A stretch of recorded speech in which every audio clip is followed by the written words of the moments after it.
히브리서 11장은 믿음의 장입니다. 믿음의 장. 구약에 나온 여러 믿음의 사람들에 대해서 언급을 해주며 그들 모두 오직 믿음으로 그런 행동을 했다라고 말을 해주고 있어요. 한마디로 믿음은 행동으로 이어지고 나타날 때 그게 진짜 믿음이라고 말을 해주고 있습니다. 자, 그렇지만 지명관계상 구약에 나와 있는 모든 믿음의 사람에 대해서 히브리서 11장에 말을 해주지는 못해요. 대신에 히브리서 11장 32절을 보면요, 이렇게 기록을 해 놓았더라고요. 내가 무슨 말을 더 하리요? 기드온, 바락, 삼손, 입다, 다윗 및 사무엘과 선지자들의 일을 말하려면 내게 시간이 부족하리로다. 이렇게 말을 해주고 있습니다. 따라서 오늘 우리가 살펴볼 다니엘 역시 선지자 안에 포함되어 믿음의 사람임을 드러내주고 있는 것이죠. 방금 전에 우리가 읽었던 이 본문을 보게 되면 선지자들이라고 복수형으로 쓰여져 있습니다. 그러니까 우리가 알고 있는 다니엘도 선지자들 안에 포함되어 있음을 우리가 알 수 있는 거죠. 자, 그런데 히브리서 11장 33절 이하를 보게 되면 믿음의 사람인 선지자들이 과연 어떤 행동을 했는지를 보여주고 있는데, 다니엘에 대해서는 이렇게 말을 해주고 있습니다. 어떻게 말을 해주고 있습니까? 33절 하반절에 이렇게 나와 있어요. 사자들의 입을 막기도 하며. 이처럼 다니엘하면 다른 이야기보다도 사자굴에서도 죽지 않고 살아나왔던 믿음의 사람으로 우리 모두 기억을 합니다. 자, 그런데 히브리서 기자는 어떻게 굶주린 사자굴에서 그리 살아나올 수 있었을까? 이 다니엘이 파워가 있었기 때문에, 힘이 장사였기 때문에, 지혜가 있었기 때문에, 어떤 사자들을 조련할 수 있는 지식을 가지고 있었기 때문에 그렇게 사자굴에서 살아나온 것이 아니라 오로지 하나님을 향한 믿음이 있었기 때문에 하나님이 그리 살려주셨다라고 말을 해주고 있어요. 여러분, 본래 다니엘은 입에 금수저를 물고 태어났던 귀족 출신입니다. 태어나자마자 귀족이에요. 집안 환경이 굉장히 좋습니다. 하지만 시대적인 상황으로 인해서 15세 정도의 소년 시절에 부모와 헤어져서 생이별해서 바벨론의 포로로 끌려가야만 했던 거예요. 자, 그런데 정말 놀랍게도 그는 바벨론의 느부갓네살 왕, 그의 아들 벨사살 왕, 그리고 메데라는 나라의 다리오 왕, 그 이후 지금의 이란이죠, 바사의 고레스 왕의 정권 아래에서 최고위직으로 섬기게 되었습니다. 한마디로 왕이 4번이나 바뀌었는데도 계속 총리였어요. 최장수 총리였습니다. 보통 여러분, 한 정권 안에서 총리를 오래 할 수는 있습니다. 그 왕이 맘만 들면. 왕이 4번이나 바뀌었고 심지어 나라가 바뀌었습니다. 바벨론에서 메데라는 나라로, 메데라는 나라에서 바사라는 나라로 바뀌었는데도 불구하고 계속 총리직을 이렇게 거머쥐었던 거예요. 대단하죠, 여러분. 자, 이제 오늘 우리가 살펴볼 다니엘 9장의 배경은 메대의 다리오 왕 통치 원년에 일어났던 사건이에요. 그때 다니엘은 하나님으로부터 아주 특별한 계시를 직접 받게 되었습니다. 하나님으로부터 계시를 받게 된 거예요. 하나님이 직접 말씀해 주시고 환상을 보여주신 것이죠. 자, 다니엘이 바벨론의 포로로 끌려올 때가 제가 몇 세라고 말씀드렸습니까? 15세 정도 되는 소년입니다. 지금의 중학교 2학년 되는 철부지들이죠. 자, 그런데 15세 정도였는데 그때가 언제였냐면 기원전 605년이었습니다. BC 605년. 자, 그리고 오늘 이제 우리가 살펴볼 말씀에 나오는 다니엘이 계시를 받고 기도한 이 시기가 BC 538년 경이었습니다. 여러분, 한번 숫자로 한번 이렇게 빼보세요. 605에서 538을 빼보십시오. 여러분, 숫자 갑자기 이야기하니까 여러분들이 막 얼음이 돼버렸습니다. 어찌됐든 간에 여러분, 그 시기가 흘러서 지금 다니엘서 9장에서 이 다니엘의 나이가 80세가 넘었음을 알 수가 있는 거예요. 80세가 넘은 노인입니다. 경로 우대를 받아야 될 어르신입니다. 오늘 말씀의 배경에 나오는 다니엘은. 따라서 여러분들이 이 다니엘서 9장을 보실 때는요, 80세 노인이었던 다니엘을 떠올리시면서 오늘 말씀을 읽어보셔야 하는 것이죠. 자, 그런데 이렇게 80세가 넘은 그가, 이 다니엘이 에레미야서를 읽다가 하나님 앞에 납작 엎드리게 된 거예요. 자, 어디에 나와 있습니까? 오늘 말씀 3절을 볼까요? 우리 한번 천천히 읽어봅니다. 시작. 내가 금식하며 베옷을 입고 재를 덮어쓰고 주 하나님께 기도하며 간구하기를 결심하고. 아멘.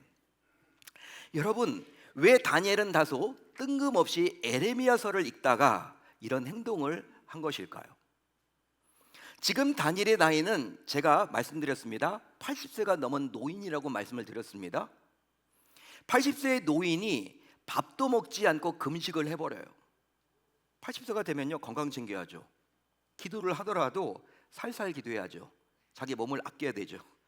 근데 여러분, 밥을 먹지 않고 금식을 합니다. 그뿐만 아니라 베옷을 입습니다. 지금 총리입니다. 총리 여러분, 좋은 자주 빛깔 옷도 다 내버리고 베옷을 입어요. 그뿐 아니라 재를 덮어쓰고 있습니다. 여러분, 이렇게 해야만 할 당시 환경이었을까요? 어떤 여러분들 이 다니엘이 그런 처지에 놓였던 것일까요? 꼭 이래야만 되는 것입니까? 더군다나 당시 그는 필부가 아니라 그 나라에서 가장 영향력이 있었던 총리였습니다.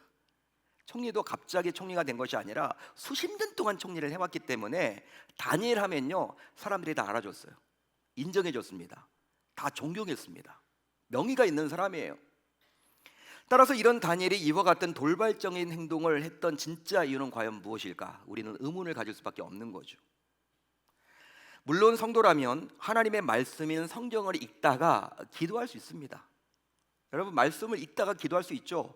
저도 그렇게 기도를 하고 아마 여러분들도 리딩 지적서 성경을 읽다가 또 기도로 마칠 겁니다. 우리는 여러분 새벽 기도회나 금요 성경 집회나 또 이 말씀을 듣고 이제 찬양 이후에 우리가 기도하지 않습니까?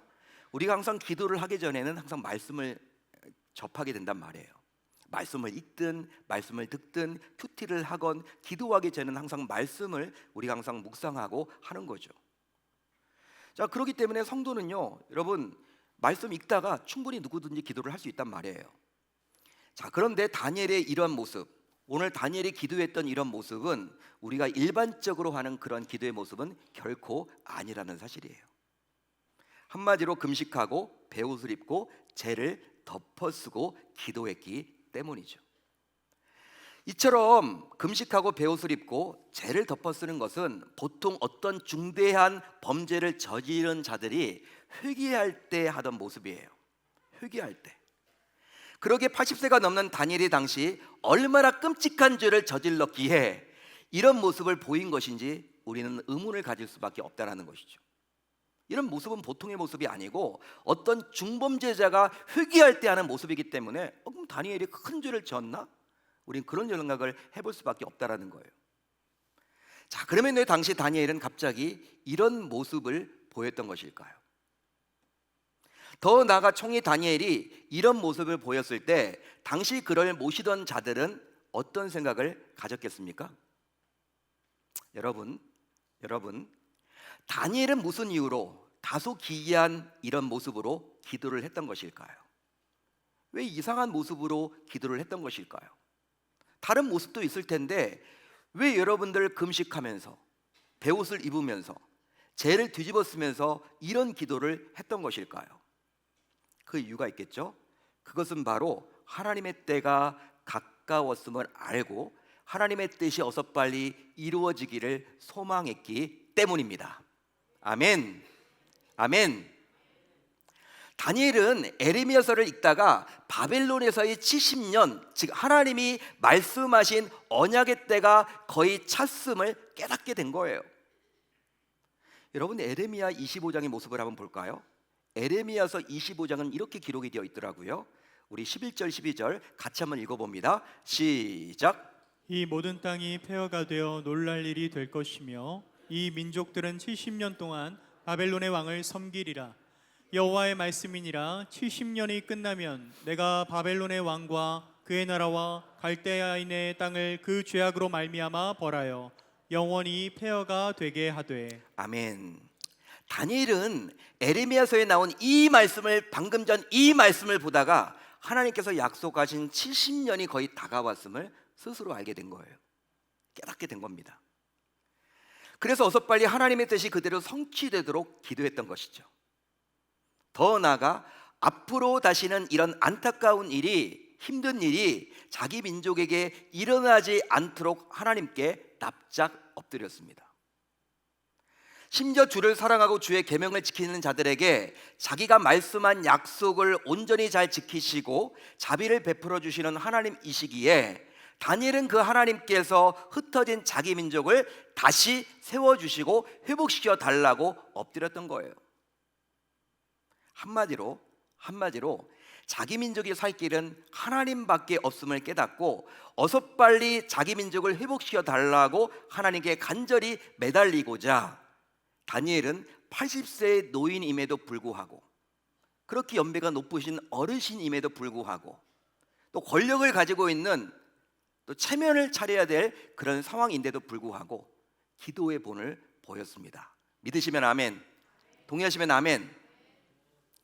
그런데 다니엘은요, 어떻게 여러분 기도했습니까?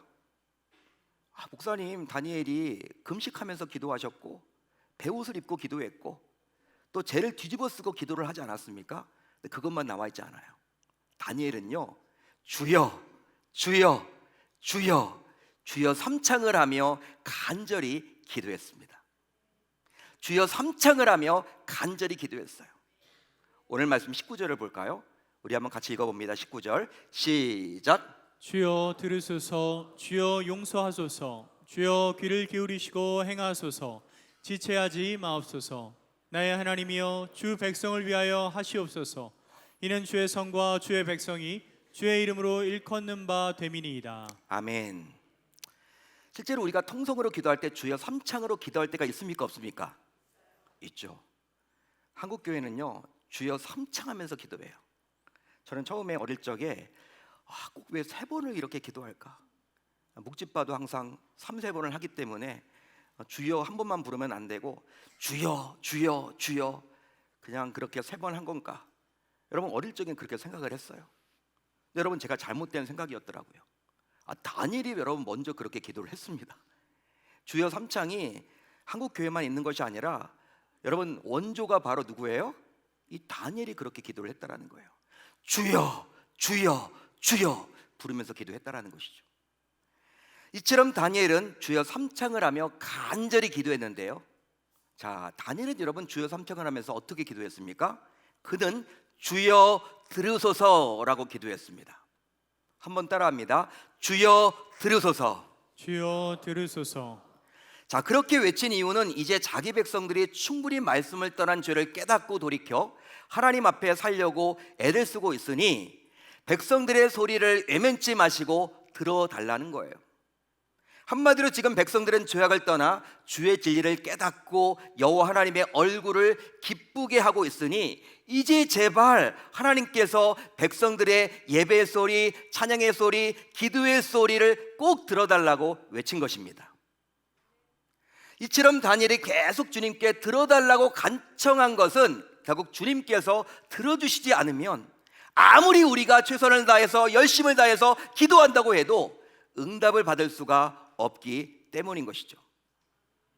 따라서 그는 이렇게 기도를 하므로 기도하는 우리가 중요한 것이 아니라, 기도하는 저와 여러분들이 중요한 것이 아니라 결국 내가 하는 기도에 응답을 해주시는 하나님이 중요함을 강조해주고 있습니다. 할렐루야, 할렐루야.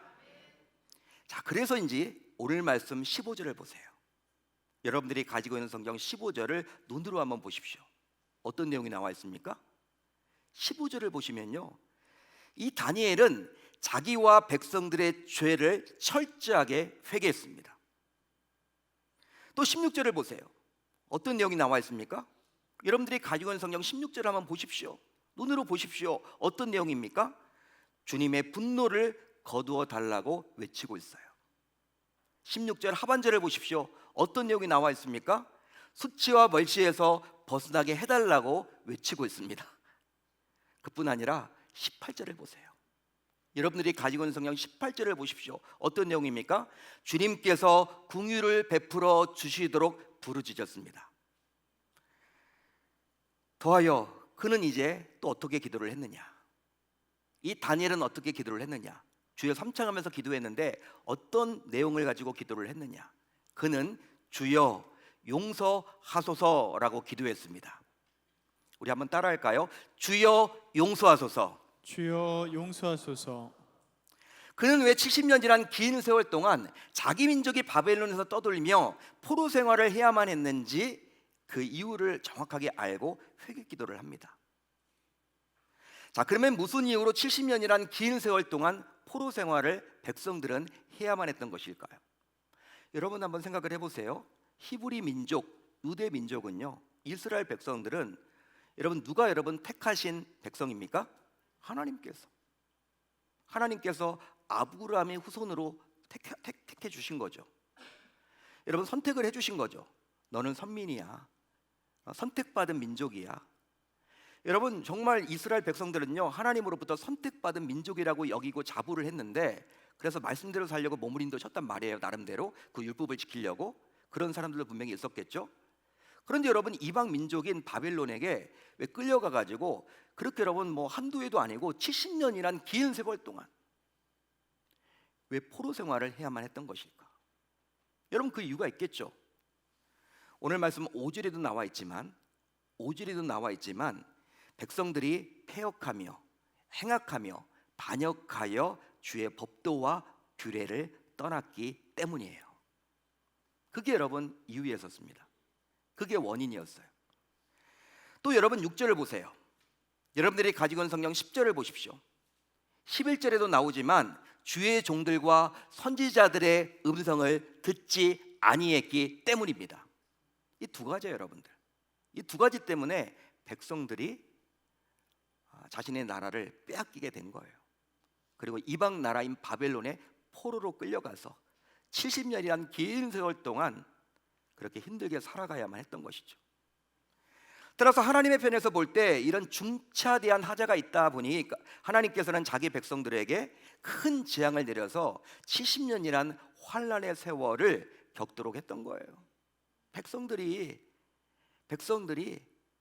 패역하고 악한 짓만 골라하고 여러분 하나님을 떠나 있었기 때문에, 또 하나님의 말씀을 전하려고 많은 선지자들을 보내는데도 불구하고 그 말씀에 귀를 기울이지 않다 보니까 하나님이 이제 참지 못하시고 그들을 이제 몰아넣은 거예요. 70년이라는 세월 동안 포로 생활을 하도록 몰아넣은 겁니다. 자, 이것을 이제 이러한 원인을 알게 된 다니엘은 어떻게 합니까? 이제 그동안 자기와 민족이 지었던 죄를 하나님께 철저하게 회개하게 되었습니다. 할렐루야. 할렐루야. 그뿐만이 아니에요. 다니엘은 또 이렇게 주여 삼창을 하면서 기도를 합니다. 그는 주여 귀를 기울이시고 행하소서라고 기도했습니다. 한번 따라합니다. 주여 귀를 기울이시고 행하소서. 귀를 기울이시고 행하소서. 다니엘은 계속해서 주님께 기도했는데 그것은 바로 하나님께서 약속하신 그때가 거의 되었으니 해주신 언약의 약속대로 지체하지 마시고 행하셔서 자기 민족을 살려달라고 하기 위해서였어요.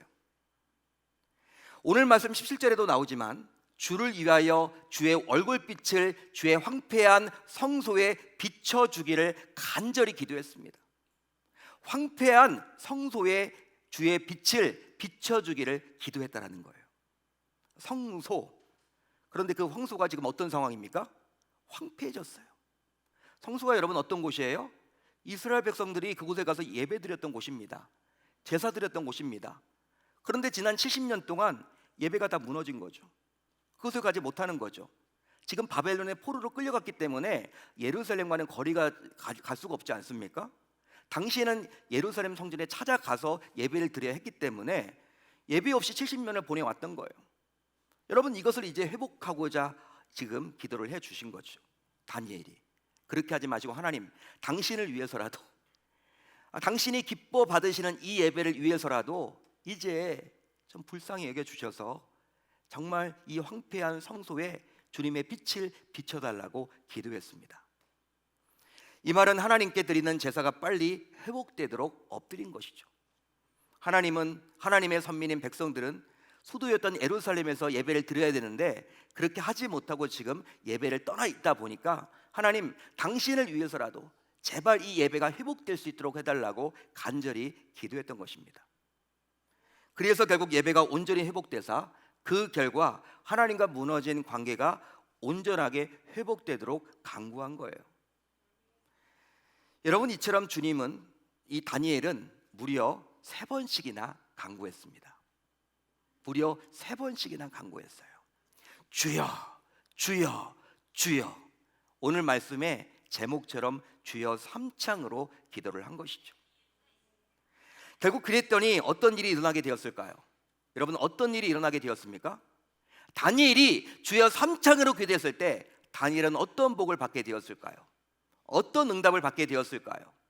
오늘 말씀 20절 이하를 보게 되면 주여 3창에서 기도했을 때 환상 중에 가브리엘 천사가 하나님의 응답을 받아서 다니엘에게 알려주었습니다.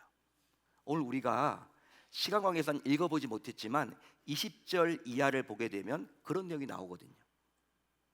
자, 그런데 더 놀라운 일은요, 신비로운 일은 기도를 시작할 즈음에 응답이 내려졌다라는 사실입니다. 우리는 보통 기도를 해도 응답받지 못한 경우들이 많잖아요. 다니엘이 주여 3창으로 기도했을 때 하나님이 아마 그 기도를 기다리셨나 봐요. 주여 3창 기도하자 기도가 끝나기도 전에 기도를 시작할 즈음에 하나님께서 가브리엘에게 명령을 내려서 가브리엘이 여러분이 다니엘을 찾아온 겁니다. 그 내용이 바로 23절 상반절에 나와 있죠. 우리 한번 같이 읽어봅니다. 시작. 곧 내가 기도를 시작할 즈음에 명령이 내렸으므로 이제 내게 알리러 왔느니라. 아멘. 더 나아가 그가 기도한 대로 하나님께서는 백성들의 죄를 용서하시고 본인이 말씀하신 언약을 성취하실 것을 약속까지 해주셨습니다. 자, 오늘 말씀 24절을 우리말 성경으로 제가 읽어드릴게요. 우리말 성경으로. 이 기간이 지나면 이제 죄악이 그치고 죄를 영원히 용서받으며 영원한 의가 드러나고 환상과 애원이 이루어져 높고 거룩한 분이 기름 부음을 받게 될 것이다. 아멘. 사랑하는 성도 여러분, 지금 우리는 호국보훈의 달 6월을 보내고 있습니다. 6월을 보내고 있습니다. 오늘 6월 15일입니다. 혹시 성도인 여러분들에게 묻겠습니다. 한번 여러분들이 솔직하게 답변을 해주시면 좋겠습니다. 요새 여러분들은 나라와 민족을 위해서 깊이 생각하고 관심을 가지며 기도해 보신 적이 있으신가요?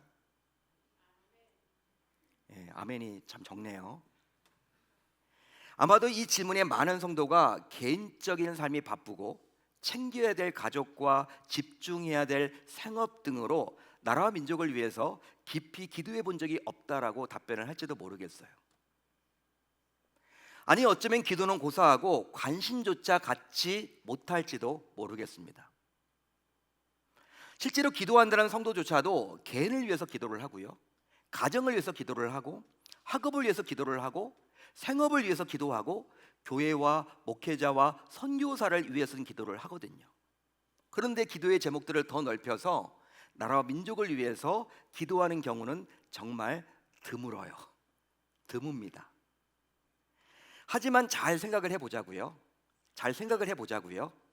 자유민주주의 체제인 대한민국이란 국가가 없으면 우리가 사랑하는 계명교회에서 자유롭게 예배를 드릴 수도 없습니다. 또 국가가 없으면 직장과 생업과 학교와 학업도 있을 수가 없죠. 더 나아가 국가가 없으면 행복한 가정을 이룰 수도 없고 개인도 없습니다. 실제 여러분, 몇 년 전에 예멘 난민들이 우리나라에 여러분 신청을 했죠. 난민 신청을 했습니다. 그때 여러분들 사람들이 딱 두 걸로 갈라졌어요. 난민을 받아들여야 된다, 받아들이면 안 된다. 여러분들, 저는 어떤 것이 옳다 그 말을 해드리려고 하는 것이 아니라 뭘 말씀드리려고 하면요, 난민이 되는 순간 여러분 개인의 인권도 없는 거예요. 직장이 어디 있습니까? 나라가 없는데. 직장이 없는데 여러분 무슨 자녀의 미래가 있겠어요? 배 타고 다니면서 난민으로 받아들여 달라고 읍소하는 거죠. 실제 나라를 빼앗긴 일제 강점기 시절과 한국 전쟁을 통해서 이미 우리는 가혹하게 경험을 했던 나라예요. 했던 경험들을 다 가지고 있죠. 어르신들은. 자, 실제로 해외 선교사들은 복음을 우리가 전하지 않았습니까? 그분들이 와서 이 조선 땅에 본래 복음이 없던 곳에 그분들이 와서 복음을 전했을 때 여러분 이렇게 어떻게 되었습니까? 기독교는 대한민국의 발전과 함께 해왔다라는 거예요. 실제로 선교사들은 각종 학교를 세워서 남녀 차별 없이 인재를 양성했습니다. 여러분 조선이라는 나라는 여자들에게 여러분 이렇게 가혹했어요. 가혹했습니다. 뭘 가리켜요? 여성들에게. 그런 나라가 여러분 조선 유교 문화입니다. 선교 사람들이 여학생들에게도 동일하게 여러분 교육을 시켰단 말이에요. 병원을 세워서 질병을 퇴치했고요. 각종 단체를 세워서 선진 문물과 과학을 받아들이도록 했다라는 거예요. 그 결과 지금 이렇게 세계 10대 경제 강국으로 대한민국이 성장하게 된 것이죠. 따라서 지금의 대한민국이 있기까지 기독교는 어떤 의미에서 보게 될 때 커다란 공헌을 해왔습니다. 그런즉 기독교는 그 어떤 종교보다도 나라를 진정 사랑하는 종교라 감히 말할 수 있는 것이죠. 애국입니다. 애국. 이 대한민국의 근현대화와 함께한 거예요. 그러기에 예수를 믿는 성도라면 아무리 기도해야 할 기도 제목이 많다 하더라도 나라와 민족을 위한 관심과 기도에 우선순위를 둬야 할 줄로 믿습니다. 실제로 현재 대한민국은 새로운 정부가 출범했지만 여전히 국민 간에는 이념의 골이 깊어요. 또 경기도 회복되어야 할 텐데 이스라엘과 이란의 갑작스러운 전쟁으로 중동발 원유 가격이 급등한 상태가 되었습니다. 그렇게 되면 100% 수입에 의존하는 원유 가격 상승으로 당장 물건을 만들어내는 기업들이 어려움을 당할 것이고 그 여파는 모든 국민이 체감하게 될 거예요. 더 나아가 현재 어떻습니까? 미국과 중국 사이에 끼는 상태에 놓여 있는 대한민국의 경제와 외교, 안보와 국방은 출구가 보이지 않죠. 그뿐 아니라 여전히 핵으로 무장한 북한은 호시탐탐 대한민국을 노리고 있습니다. 적화하려고. 그런즉 현재 대한민국은 정치, 경제, 외교, 안보, 국방뿐만 아니라 국민 사이에 생긴 이념의 결이 하도 깊어서 하나 되지 못하고 있는 형편이에요. 아마 여러분 집안 간에도 가족 간에도 여러분 정치적인 이야기를 하면요 막 다투는 분들도 생기더라고요. 예? 그런 얘기를 여러분 제가 들었습니다. 그러면 이제 이렇게 대한민국이 힘들어진 분명한 이유가 있을 텐데요. 아마도 각 분야의 전문가들은 나름대로 정치가 혼란스럽고 경제가 어려워지고 외교 안보가 무너진 이유를 다들 말할 거란 말이에요. 하지만 각 분야의 전문가들의 진단대로 하면 모든 문제가 술술 잘 풀릴까요? 여러분 어떻게 생각하십니까? 정치 전문가, 경제 전문가, 외교안보 전문가가 다 여러분 자신들의 주장을 내고요. 그걸 여러분 그대로 실행을 하면요. 우리나라의 모든 문제가 술술 잘 풀릴까요? 그게 잘 기대가 안 되죠, 여러분. 이미 우리는 다 해봤기 때문에. 여러분 한번 깊이 생각을 해보자고요. 살아계신 하나님께서 이 대한민국에 자기 백성들이 엄연히 있음에도 불구하고 이런 나라의 고난과 환난을 멈추지 않은 이유는 과연 무엇 때문일까요? 그것은 바로 이런 고난과 환난이 일어난 원인을 제대로 찾아서 결국 해결받으라는 사인을 주기 위해서입니다. 할렐루야. 할렐루야. 자, 그러면 과연 무엇이 원인일까요? 여러분 뭐가 원인일까요? 바로 회개가 멈추고 있다면 그것이 원인입니다. 회개가 멈추고 있다면 그것이 원인입니다. 실제로 제가 대학생이었던 32년 전만 하더라도 언제나 강단에서 회개를 촉구했고 그래서 성도들은 기도할 때마다 회개의 소리가 끊이질 않았어요. 그 당시도 여러분 나라가 힘들었거든요. 힘들 때마다 여러분 우리가 먼저 회개해야 됩니다. 우리 잘못 때문에 이렇게 나라가 어려운 겁니다. 누구를 지적질하기 전에 누구를 정죄하기 전에 나 자신을 한번 돌아봅시다. 우리가 여러분 얼마나 열심히 그 당시에 회개를 했는지 몰라요. 심령 부흥에서는 기본이었고, 새벽 기도에서도, 산 기도에서도, 3일 예배 때에도, 금요철학 기도회 때에도 회개하는 기도 소리가 끊이지 않았습니다. 그런데 안타깝게도 언제부터인가 성도인 우리의 기도에서 회개가 거의 사라져 버렸어요. 사라져 버렸습니다. 저도 말씀을 준비하면서 찔림이 오더라고요. 찔림이 오더라고요. 진짜 하나님께서는 원하시는 것은 우리의 상한 심령이고, 정말 우리가 철저하게 회개하는 것인데, 나도 강단에서 회개를 촉구하는 설교보다도 우리 성도들을 위로하고 격려하고, 자꾸 사회가 힘드니까 이런 설교 쪽으로만 내가 하지 않았나 다시 한번 내가 돌이켜보게 되었어요. 하나님이 진짜 원하시는 것은 우리가 회개하는 것인데, 여러분, 정말 문제는 무엇이냐면요, 우리가 회개하지 않은 그것 자체가 문제임을 알 수가 있는 것입니다. 또 있습니다. 말씀을 가볍게 여기고 설교자들의 외침에 귀 기울이지 않았다면 그것이 원인이라는 사실이에요. 하지만 너무 안타깝게도 설교의 홍수시대를 살고 있기 때문에 설교를 듣는 것은 너무나도 잘하지만 막상 그 선포된 말씀에 귀를 기울이며 그 말씀대로 살아내려는 성도는 참으로 귀한 것 같아요. 그게 바로 문제의 원인이란 사실입니다. 자, 그렇다면 이제 성도인 저와 여러분들은 뭘 해야만 할까요? 여러분, 뭘 하면 좋죠? 뭘 해야만 할까요? 방법은 오직 하나뿐이에요. 바로 하나님께로 나아가야만 합니다. 하나님께로 나아가야만 합니다. 이유가 있으니 답은 하나님께 달려있기 때문입니다. 길은 하나님께서 여시기 때문입니다. 세우시고 일으키시는 분은 하나님이시기 때문이죠. 할렐루야, 할렐루야. 따라서 이제 성도인 우리 모두 다음과 같이 다짐하고 결단을 해봅시다. 다짐하고 결단을 해봅시다. 이것 붙들고 이번 한 주 기도를 하자고요. 호국 보훈의 달을 맞이해서 먼저 회개의 본을 보여봅시다. 보여봅시다. 회개가 먼저예요. 내가 먼저 회개를 해야 합니다.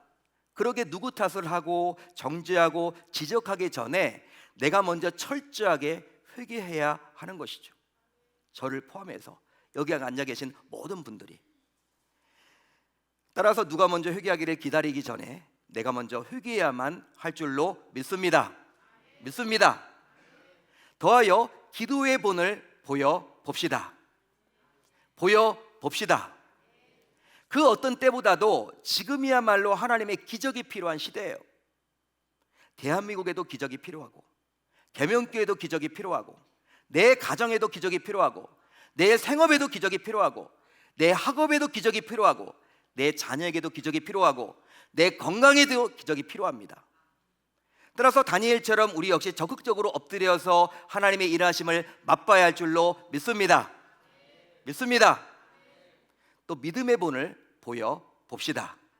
보여봅시다. 성도인 우리가 움직일 때 하나님이 역시 움직이세요.